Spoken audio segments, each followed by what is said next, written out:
బంగ్లాదేశ్లో హిందువులపై దాడులను అరికట్టాలని డిమాండ్ చేశారు భాగ్యనగర్ హిందూ సంఘాల ప్రతినిధులు. హైదరాబాద్లోని ఇందిరా పార్క్ ధర్నా చౌక్ దగ్గర హిందువుల రక్షణ కోసం సంఘీభావ సభను నిర్వహించారు హిందూ సంఘాలు.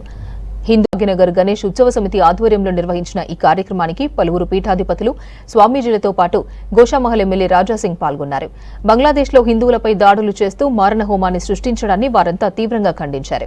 హిందూ సమాజాన్ని రక్షించుకోవాల్సిన బాధ్యత ప్రతి ఒక్కరిపై ఉందని చెప్పారు. కేంద్ర ప్రభుత్వం ఈ విషయంలో జోక్యం చేసుకుని బంగ్లాదేశ్లో హిందువులను కాపాడాలని విజ్ఞప్తి చేశారు.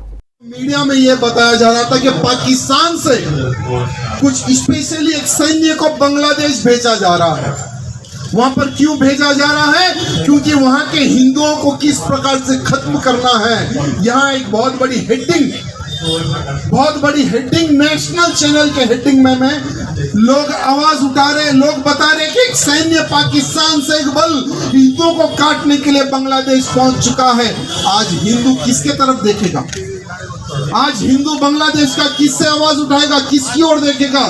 भारत की ओर।